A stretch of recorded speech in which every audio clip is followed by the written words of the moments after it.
Good morning बच्चों, कैसे हैं आप।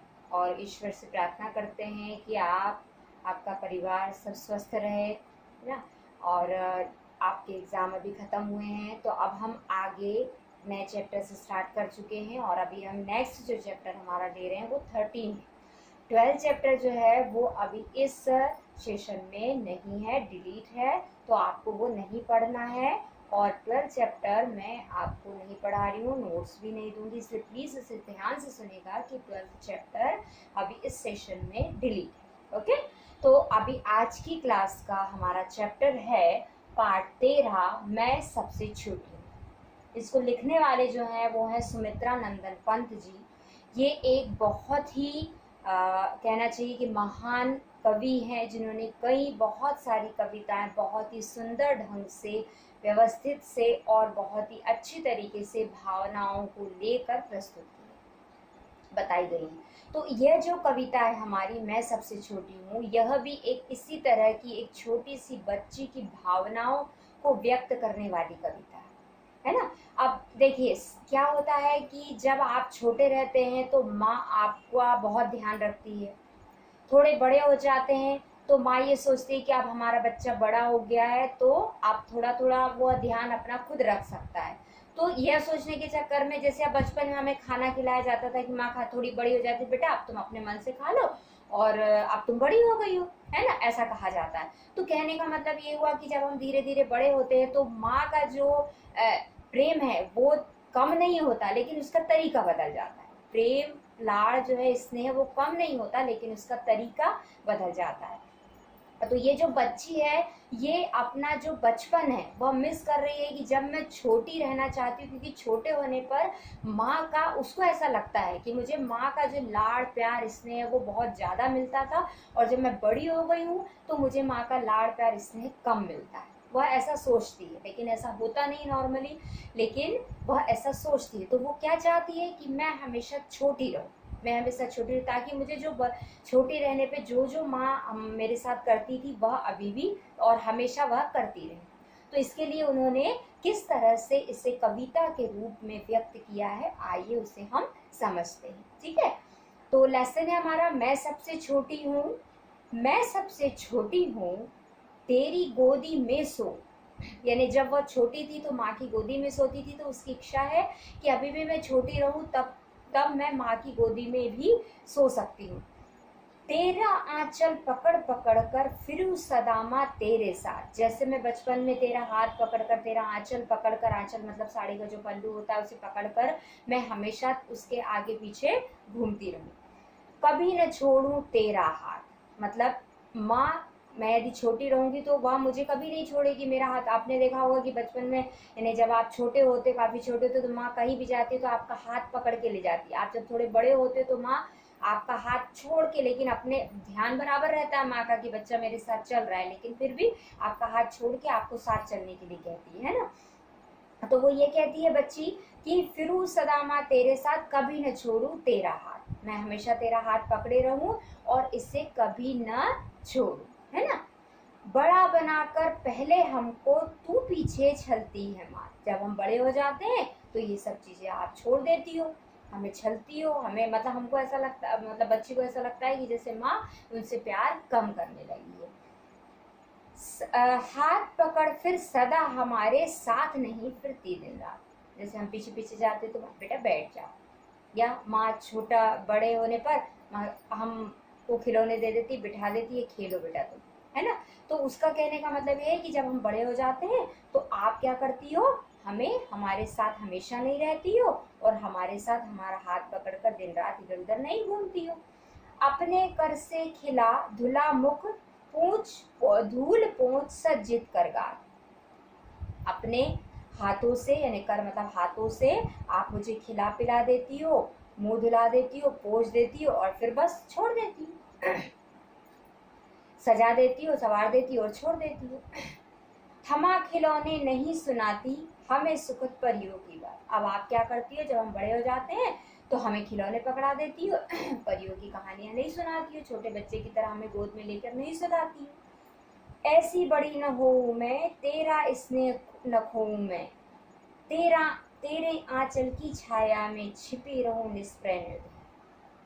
मैं तेरे आंचल की छाया में बिना डर के और बिना कोई चिंता के मैं आपकी गोदी में सोऊं, और आपका स्नेह मैं बड़ी होने के कारण खोना नहीं चाहती, इसलिए मैं सदा छोटी रहना चाहती। निर्भय कहूँ दिखा दे चंद्रोदय। और हमेशा आपसे, जब बच्चे छोटे रहते हैं तो आपको मालूम है ना, कभी कभी ऐसा होता है कि खुले आसमान में जब मम्मी पापा ले जाते हैं रात में, तो यदि चांद दिखता है तो बच्चे कहते हैं कि नहीं मुझे तो यही चाहिए, मुझे तो चांद ही चाहिए। अब वो तो संभव नहीं होता, तो माँ क्या करती, कभी कभी थाली में चांद दिखाती है, तो उन्हें कहा कि हाँ मुझे चांद। तो जैसे मैं बचपन में चंद्रमा दिखाने की जिद करती थी, वैसे ही जिद हमेशा करती रहूं और मैं हमेशा छोटी बनी रहूं। तो ये जो कविता है, इसमें कवि अपने बचपन की जो बातें हैं उनको बहुत मिस करते हुए यह कविता लिखते हैं कि मुझे भी ऐसा बचपन चाहिए होता है जिसमें माँ हमेशा मेरे साथ रहे, मैं कभी माँ से दूर न रहूं, है ना। तो इस तरह से ये हम भी कभी कभी ऐसा सोचते हैं, क्योंकि हम थोड़े बड़े हो जाते, बेटा तुम कर लो ना अपने मन से, क्योंकि तुम तो बड़ी हो गई हो। तो माँ हमें ऐसा कह देती है, फिर हम कहते हैं माँ जब हम छोटे थे तब तो आप हमको ऐसा करके देती थी, है ना। तो ये चीज़ें जो है वो बच्चों के मन में कभी कभी आती है। लेकिन आपको मैं पहले भी बताया कि माँ का जो स्नेह है वो कभी भी बच्चों के लिए कम नहीं होता, इसलिए कभी भी उनकी इम्पोर्टेंस जो है वो हमें उस पर डाउट या संदेह नहीं करना चाहिए, है ना। चलिए आगे इसके जो प्रश्न अभ्यास हैं वो मैं आपको समझा रही हूँ, जिसमें से फर्स्ट है आपका कविता से। तो कविता से में सबसे बड़ा है, पहला है आपका, कविता में सबसे छोटे होने की कल्पना क्यों की गई। वो क्यों कल्पना कर रही है कि मैं सबसे छोटी रहूं हमेशा, किस वजह से। वह यह कल्पना कर रही है कि मैं सबसे छोटी इसलिए रहना चाहती हूँ ताकि मुझे मेरी माँ का स्नेह पहले जैसा मिलता है। कविता में ऐसी बड़ी न हो मैं क्यों कहा गया है। क्या तुम भी हमेशा छोटा रहना पसंद करोगे। अब ये तो आप ही बता सकते हो कि क्या हमेशा छोटा रहना चाहते हो आप, या फिर बड़ा होना चाहते हो, है ना। तो कविता में ऐसा क्यों कहा गया है कि ऐसी बड़ी न हो, मतलब ऐसी बड़ी नहीं होना चाहती कि माँ मुझे सिर्फ खाना खिला दे, हाथ मुँह पोंछ दे, मतलब सजा दे, नहला धुला दे, सजा दे और छोड़ दे, खिलौने दे दे छोड़ दे, फिर मुझे देखे ही ना, मुझे मेरे तरफ ध्यान न दे, मेरे साथ पूरे टाइम न रहे, तो ऐसे मुझे बड़े नहीं होना है। ओके।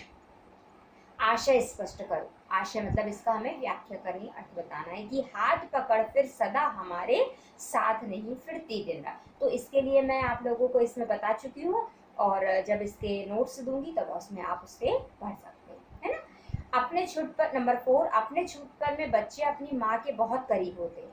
इस कविता में नजदीकी की कौन कौन सी स्थितियां बताई गई। कहने का मतलब ये कि जब हम छोटे रहते हैं तो माँ के इतने पास होते हैं, तो क्या क्या किस बात से हमको समझ में आता है कि हम माँ के पास हैं। पहली बात तो माँ हमारे साथ हमेशा रहती है, हम जहाँ भी जाते हैं माँ हाथ पकड़ के रहती है, माँ हमें बचपन में अपनी गोदी में सुलाती है जब हमें नींद आती है। फिर दूसरी चीज़, माँ अपने मतलब पहले सोते समय हमें परियों की कहानी सुनाती है, तब हमें सुलाती है, अपने हाथ से खिलाती भी है, खिलाती तो बाद में भी है, लेकिन फिर खिला पिला के और दूर चली जाती, लेकिन वह साथ में पूरे समय के लिए रहती है। और क्या क्या करती है माँ, वो आप लोग को मालूम है कि आपकी माँ आपके लिए और क्या क्या चीजें करती है। आगे हम कविता से आगे के क्वेश्चंस देखते हैं। तुम्हारी माँ तुम लोगों के लिए क्या क्या करती है। ये आप स्वयं इसको महसूस करेंगे, स्वयं इसको लिखेंगे कि हमारी माँ जो है वो हमारे लिए कौन कौन से काम करती है। यह क्यों कहा गया है कि बड़ा बनाकर माँ बच्चे को छलती है। क्यों कहा गया ऐसा।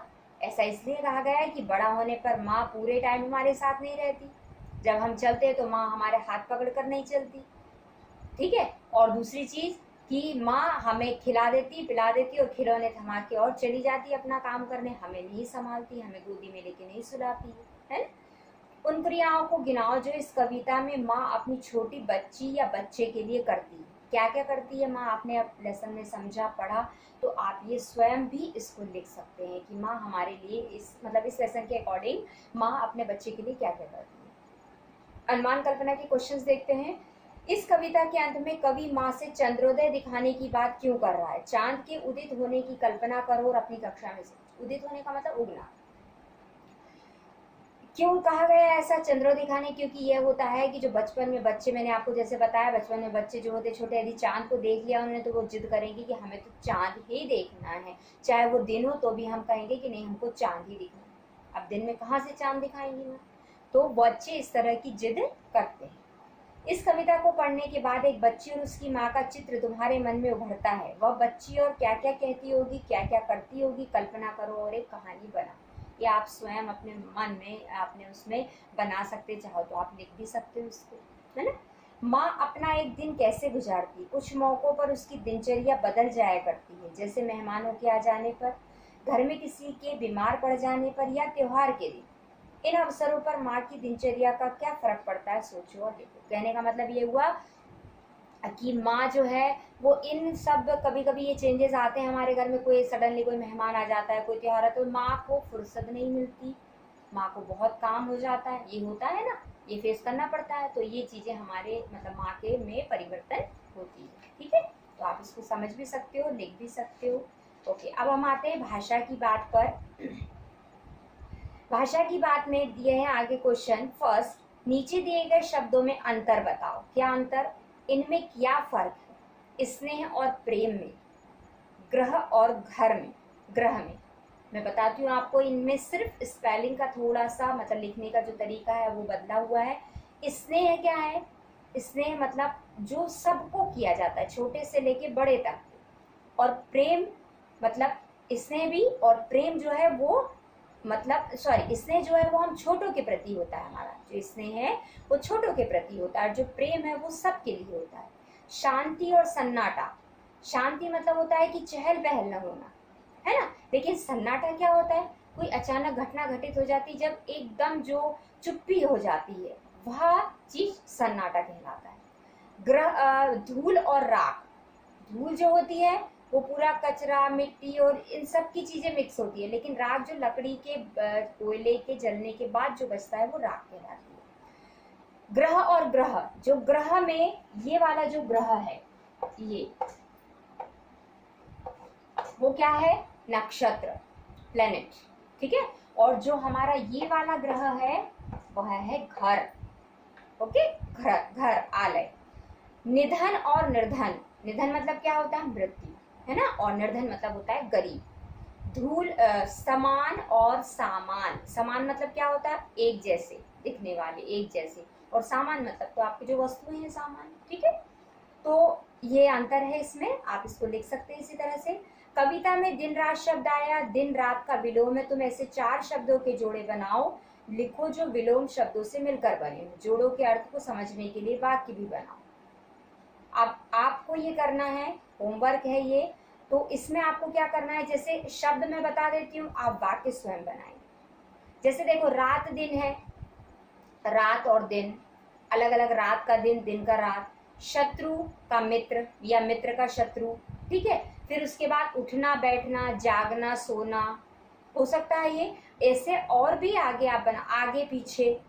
तो या तो आप एक वाक्य में इनको ले सकते हो, या फिर क्या कर सकते हो, 2 अलग अलग वाक्य भी बना सकते हो, आपके ऊपर, ओके, ठीक है। तो यहाँ तक बच्चों ये इसका पूरा होल लेसन था, जिसका मैंने आप लोगों को एक्सप्लेनेशन दिया। और ये जो कविता थी इसको आप लय में याद करने की कोशिश करेंगे, ओके।